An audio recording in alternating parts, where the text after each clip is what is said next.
Bonjour, donc aujourd'hui je vous propose d'explorer la respiration yogique complète qui fait suite à notre petite introduction sur la respiration.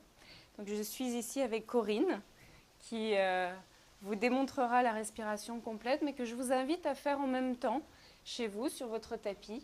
Donc la respiration complète, c'est une respiration qui mobilise l'ensemble de votre tronc, depuis le périnée jusqu'au nez, depuis le nez jusqu'au périnée.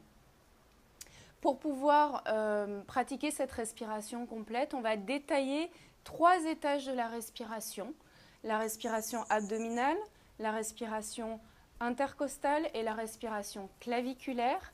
Et ces 3 étages de la respiration utilisés ensemble forment la respiration yogique complète.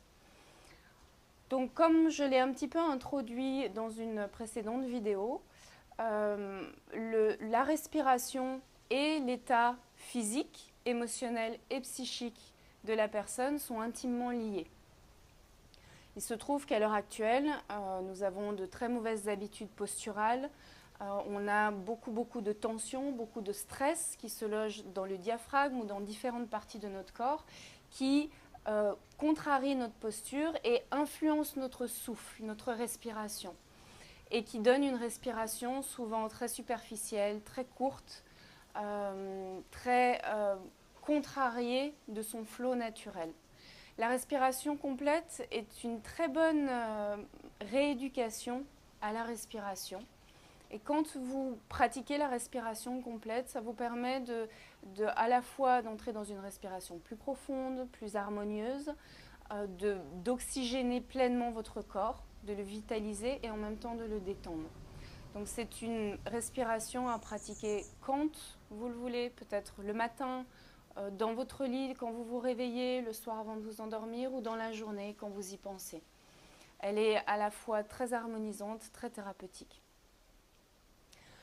Donc pour entrer dans cette respiration complète, je vais d'abord vous inviter à vous allonger sur le sol, peut-être même allonger vos jambes complètement. On commence par allonger tes jambes. Vous pouvez laisser vos pieds écartés de la largeur du bassin ou même de la largeur du tapis. Et la paume des mains se tourne vers le ciel. Donc prenez un petit temps d'observation où vous laissez votre corps se relâcher complètement sur le sol. Sentez tout l'arrière du corps en contact avec le sol.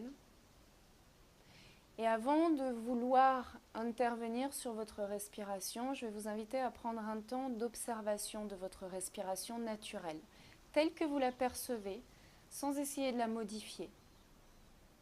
Donc prenez conscience d'abord du trajet du souffle dans votre corps. Les narines, l'air qui entre dans les narines, qui descend dans la gorge, jusque dans les poumons.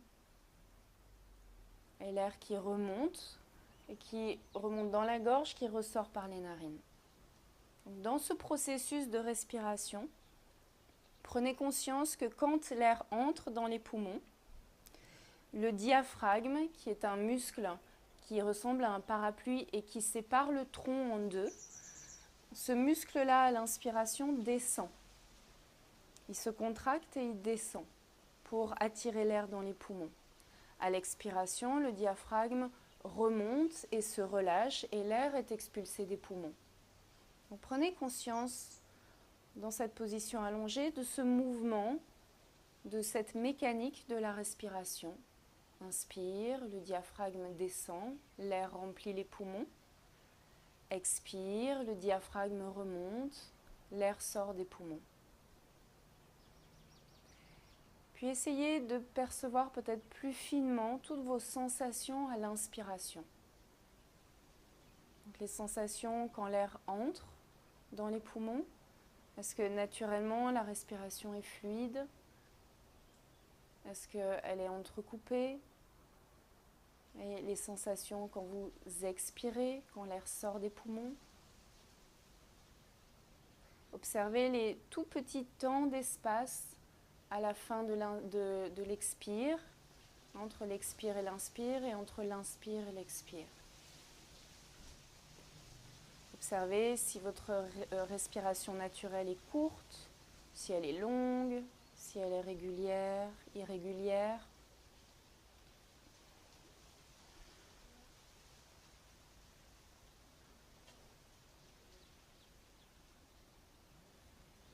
Bien, et une fois que vous avez pu déjà prendre conscience de ce souffle qui va et qui vient en vous, je vais vous inviter à maintenant plier vos genoux, amener vos 2 pieds à plat sur le sol, et vous pouvez écarter assez les pieds et laisser tomber les genoux l'un vers l'autre si c'est confortable pour vous. L'important dans cette posture est que vous ayez les hanches relâchées et que votre posture soit confortable. Dans un premier temps, on va aborder d'abord la respiration abdominale ou diaphragmatique, c'est aussi un nom qu'on lui donne. Pour ça, vous allez amener vos 2 mains sur le ventre, comme vous le montre Corinne.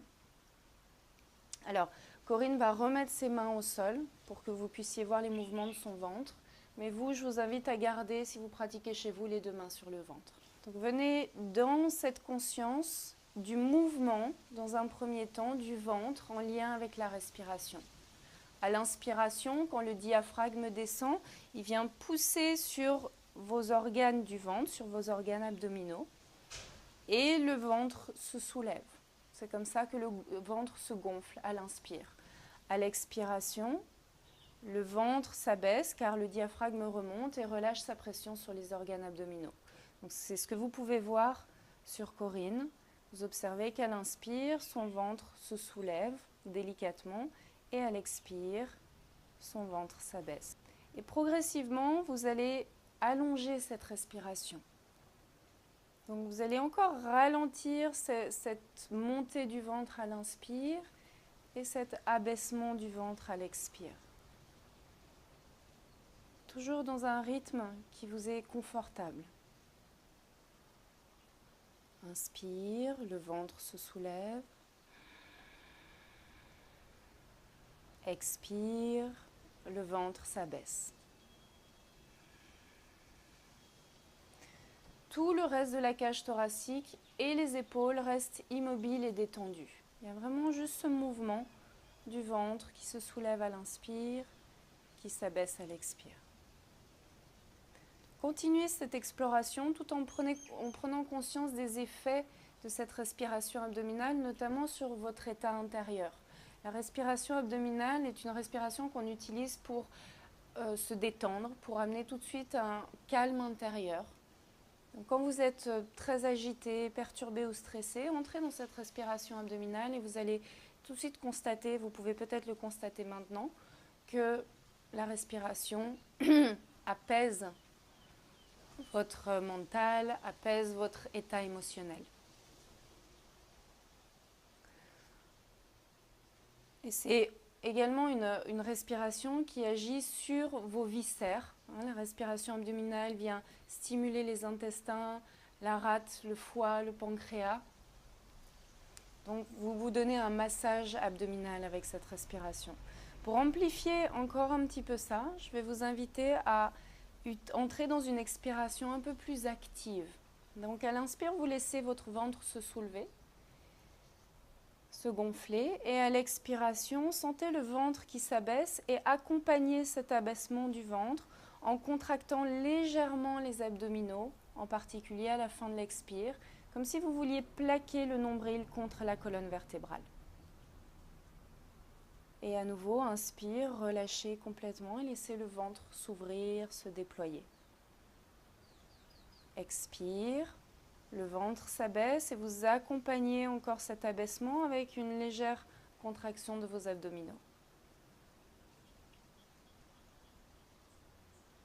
Et on ajoute un dernier élément à cette respiration, en particulier de nouveau sur le temps d'expiration. On va imaginer qu'à l'expire, la respiration part du bas du corps, du plancher pelvien ou périnée. Et au début de l'expire, vous allez observer cette remontée du périnée très légère, comme une toute petite contraction qui remonte le plancher pelvien. Les abdominaux s'activent et le nombril se plaque. Et à l'inspire, le ventre se gonfle et vous relâchez à la fois le périnée et les abdominaux. À nouveau, au début de l'expire, Avec le ventre qui s'abaisse, sentez le périnée remonter délicatement et les abdominaux se plaquer. Bien, expérimentez encore 1 ou 2 respirations. Inspire, le ventre se soulève. Expire, le ventre s'abaisse. On passe maintenant au 2e étage de la respiration. 2e étage de la respiration qui s'appelle la respiration intercostale. Je vous invite maintenant à amener vos mains au niveau des côtes basses, donc sous la poitrine, comme vous le montre Corinne. Et faites en sorte d'avoir vos majeurs en contact, comme vous pouvez le voir sur Corinne. Les coudes sont au sol, les épaules relâchées, le visage toujours détendu. Donc gardez vos mains là. Corinne ramène ses mains sur le sol pour que vous puissiez ensuite voir le mouvement de ses côtes basses. Mais gardez vos mains sur vos côtes basses. Donc on oublie le ventre pour amener toute la conscience sous les mains. Vous videz complètement l'air à l'expire et sur une inspiration, remplissez cet espace sous vos mains en écartant vos côtes basses. Donc vous avez vos côtes basses qui se soulèvent à la fois vers l'avant et qui s'ouvrent latéralement sur le côté. Vous avez également les côtes basses dans le dos qui poussent contre le sol à l'inspire. Et à l'expire, on reste toujours dans le même principe. L'expire part du périnée, le nombril se plaque. Et à nouveau à l'inspire, vous ouvrez vos côtes basses. Et si vous observez Corinne, vous allez voir que le ventre rentre légèrement alors que les côtes basses s'ouvrent. Expire, les côtes basses se referment et les abdominaux s'activent avec le périnée tenu. Et de nouveau, inspire, explorez cette ouverture des côtes basses qui s'ouvrent également de chaque côté, latéralement. Là, ouvre encore là. Oui. Et expire, vous pouvez même presser vos mains sur vos côtes basses pour les inviter à se resserrer, s'abaisser à nouveau. Et de nouveau, inspire, résistez contre les mains, résistent et les côtes basses repoussent les mains. Très bien. Expire, refermez. Observez cette différence d'amplitude entre l'inspire et l'expire. Vous observez cette amplitude dans votre cage thoracique. Donc cette respiration intercostale vous permet d'amener beaucoup d'élasticité dans votre cage thoracique qui est souvent très figée. On a une cage thoracique qui bouge peu en général, en tout cas avec la respiration naturelle et inconsciente, la cage thoracique bénéficie de peu de mobilité. Et sur un plan plus énergétique, c'est aussi une respiration qui, en accroissant la capacité pulmonaire, vous amenez plus d'oxygène, donc vous amenez plus de prana. C'est une respiration qui va beaucoup vitaliser l'ensemble du corps. Donc voilà pour la respiration intercostale. On passe maintenant au dernier étage de la respiration claviculaire ou sous-claviculaire. Donc pour ça, vous amenez vos mains de nouveau tout en haut de la poitrine, au niveau des clavicules. Et comme vous observez sur Corinne, vous gardez le relâchement au niveau des coudes et des épaules. Donc quel que soit le type de respiration, les épaules restent relâchées. Et Corinne va ramener les bras le long du corps, mais vous gardez vos mains au niveau des clavicules. Donc, de la même manière, cette fois, amenez votre conscience tout en haut de la poitrine et à l'inspiration, vous gonflerez le haut de la poitrine pour soulever le sternum, les clavicules, comme on le voit très bien sur Corinne. Et à l'expiration, vous laissez tout le haut de la poitrine s'abaisser, les clavicules s'abaissent et la cage thoracique se referme. Expérimentez plusieurs fois. Et quand vous remplissez vraiment le haut des poumons, quand vous faites cette respiration, vous allez travailler sur le haut des poumons que vous remplissez. Le ventre rentre. Il n'y a plus ce ventre qui se gonfle comme à l'inspire. Et là, on peut vraiment observer, quand Corinne inspire, que son ventre rentre pour pouvoir ouvrir le haut de la cage thoracique. Respiration claviculaire. Donc les épaules restent relâchées, mais il y a une activation, une légère activation des muscles du cou pour soulever les clavicules et faire rentrer l'air jusqu'en haut des poumons. Donc ce type de respiration-là s'utilise toujours, cet étage de la respiration-là ne s'utilise pas seul, il s'utilise toujours en coordination avec la respiration intercostale ou la respiration abdominale.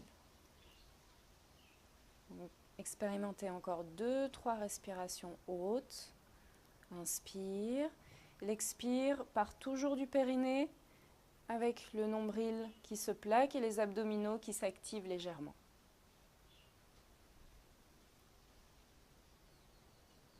Bien, maintenant qu'on a exploré ces 3 étages de la respiration, on va pouvoir les utiliser en une respiration qu'on appelle la respiration yogique complète et que je suis ravie de vous faire découvrir parce que c'est un cadeau très très précieux que vous allez pouvoir utiliser durant toute votre vie pour pouvoir améliorer cette circulation de l'énergie et votre santé globale. Alors, pour introduire la respiration complète, vous amenez une main sur votre ventre et vous gardez une main au niveau du haut de la poitrine. Dans une respiration complète, imaginez une bouteille d'eau. Quand vous remplissez une bouteille d'eau, il y a d'abord la base qui se remplit avant que la bouteille se remplisse en entier. La respiration complète part de la même idée. En inspirant, vous remplissez d'abord votre ventre, donc respiration abdominale, vous soulevez votre ventre. Sur la deuxième partie de l'expire, les côtes basses s'ouvrent et pour à la fin de l'inspire, gonfler le haut de la cage thoracique. À l'expiration, toujours le même principe, l'expire part du périnée, le ventre s'abaisse, les côtes basses se referment et le haut de la cage thoracique s'abaisse. Donc Corinne va continuer en ramenant les bras le long du corps, s'il te plaît. Merci. Donc vous pouvez vraiment observer sur Corinne qu'elle inspire, le ventre se soulève, puis les côtes basses s'ouvrent et le haut de la cage thoracique monte. À l'expire, elle abaisse son ventre, elle contracte légèrement les abdominaux, les côtes basses se referment et le haut de la cage thoracique s'abaisse.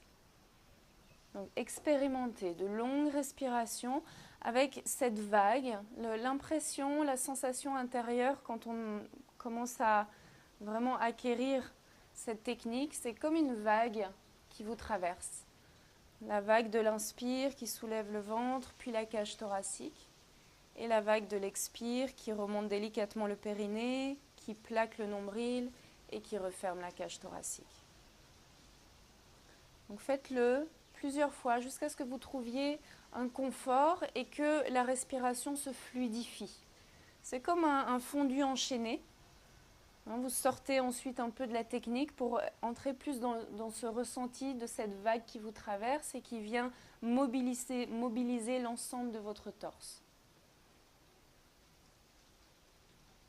Observez, plus vous allongez votre respiration, plus vous allez observer que peut-être il y a des petits temps de pause, de rétention naturelle qui s'installent à la fin de l'expire et à la fin de l'inspire. Donc laissez ces petits temps de pause s'installer, ça peut juste être 1 ou 2 secondes.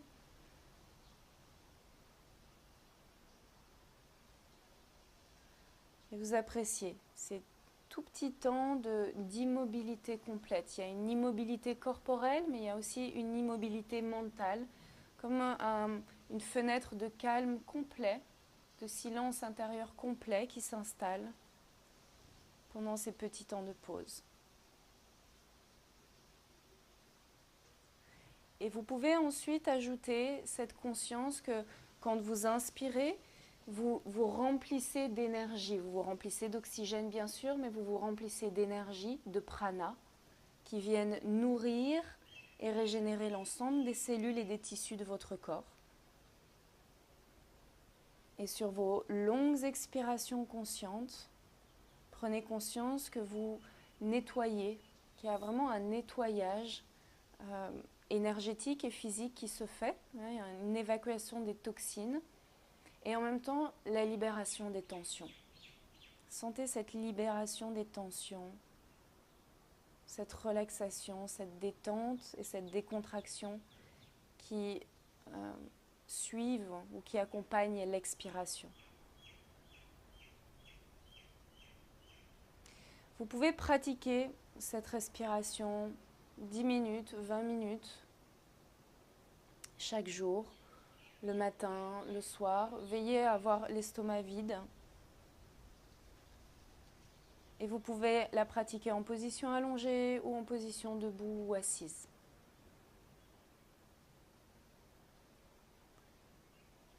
Donc, profitez encore quelques instants de ces inspires, de ces expires, de cette respiration yogique complète. Puis vous relâcherez tout effort. Laissez la respiration reprendre à nouveau son rythme naturel.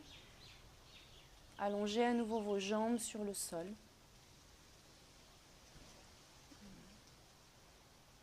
Et reprenez conscience de cette respiration qu'on a observée en début de séance, la respiration naturelle sur laquelle vous n'intervenez plus. Observez la qualité de cette respiration à la fin de ces quelques minutes de respiration. Est-ce que votre souffle est plus régulier, plus profond? Et observez également votre état intérieur. Il y a peut-être un apaisement, une sensation d'apaisement, même peut-être de paix, de sérénité ou de tranquillité. Comme si tous vos soucis quotidiens s'éloignaient petit à petit. Donc, profitez encore quelques instants de cette relaxation.